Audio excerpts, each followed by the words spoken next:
안녕하세요. 부동산 사기당했던 경입니다. 자, 오늘도 뉴스를 보겠습니다. 자, 결국 뒤집혔죠. 한미 금리가 상단이. 자, 한국 기준금리 연말에 뭐 3%까지라는 기사를 보겠습니다. 지금 한미 정책 금리 차이 추이를 보면요. 결국 미국이 자이언트 스텝을 밟으면서 2.25에서 2.50%가 됐고, 한국은 기준금리가 2.25죠. 그래서 이 상단이 역전이 됐다. 이렇게 보시면 될 것 같아요. 미국이 최악의 인플레이션을 대응하기 위해서 2달 연속으로 자이언트 스텝을 단행하면서 한미 기준금리가 약 2년 5개월 만에 역전됐다고 합니다. 높은 수준의 물가 상승세가 당분간 이어지면서 한국은행도 연말까지 한 2.75에서 3% 수준으로 기준금리를 올릴 것을 예상하고 있다. 다만 한미 기준금리의 역전은 어떤 예상했던 만큼 하느니 한미 금리체를 의식해 다음 달 한국은행 금통위에서 연속해서 빅스텝을 단행할 가능성은 작다고 보고 있다. 다음 달 8월이죠. 미국 페드는 27일 FOMC에서 정책금리를 0.75% 인상해서 2.25에서 2.5% 수준으로 올렸다. 한국의 현재 기준금리 2.25%를 금리차로 역전된 것은 20년 2월 이후 약 2년 5개월 만이다. 그래서 지금 뭐 한미 금리 역전으로 외국인 증권자금 유출 등이 발생할 가능성은 좀 작다고 봤다. 이에 따라 하느니 남은 3차례의 금통위가 있는데 통화정책 방향 회의에서 두세 번 기준금리를 0.25% 이제 베이비 스텝으로 올리고 연말이면 한 2.75에서 3% 기준금리가 오를 것이라고 전망을 했다고 하네요.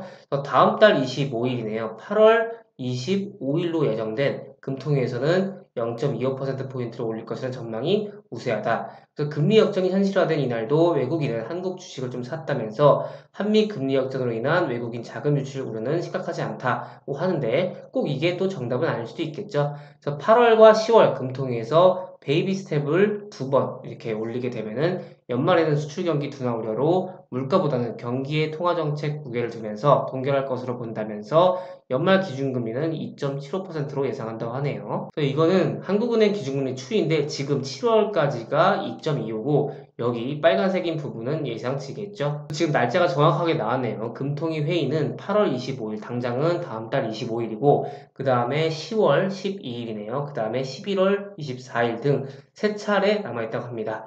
그래서 13일 금통위에서 하는 기준금리를 1.75에서 2.25%로 처음으로 빅스텝을 했었죠.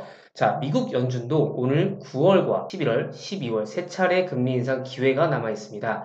그래서 시장에서는 이 9월 20에서 21일 예정된 다음 FOMC 정례회의에서 기준금리를 0.5% 인상하고 남은 회의에서 베이비 스텝을 올려서 연말에는 한 3.5% 수준으로 오를 것이라는 예상도 나온다고 합니다.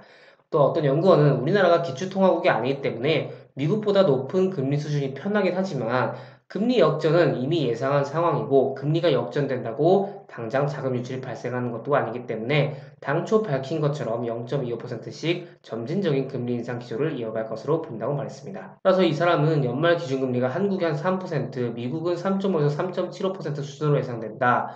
과거 사례 등을 봤을 때 하느니 최대 1% 차이까지는 보고 만약 물가 수준이 전망 경로를 크게 벗어나 6% 중반 이상으로 오르거나 미국과의 금리 차가 1% 이상 벌어지는 것이 아니라면 남은 금통위에서 베이비 스텝을 밟을 가능성이 있다. 이렇게 봤어요.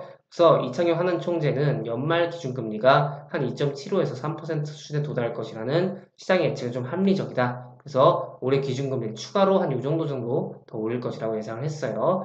또 선제적으로 기준금리를 빅스텝을 인상한 만큼 국내 물가 흐름이 예상 경로를 크게 벗어나지 않는다면 당분간은 베이비 스텝으로 점진적으로 인상해 나가는 것이 바람직하다고 했네요. 물가 정점기로는 3분기 말에서 4분기 초를 예상했다고 하는데 어쨌든 올해 연말까지 물가가 잡히지 않는다면 계속해서 베이비 스텝으로 올릴 것이고 거의 2점 후반대에서 3점 초반대가 될 것으로 보이네요. 그래서 점점 지금 대출을 갖고 계신 분들은 조금이라도 빨리 처리를 좀 정리를 하시는 게 좋겠고 뭐 예적금에 관심이 있는 분들이라면 그쪽에 또 많이 넣으시면 좋을 것 같네요. 네, 오늘은 여기까지 진행하도록 하겠고요. 조금이라도 도움이 되셨다면 좋아요만 부탁드리겠습니다. 제작에 큰 힘이 됩니다. 그러면 다음 시간에 뵐게요. 여러분, 안녕!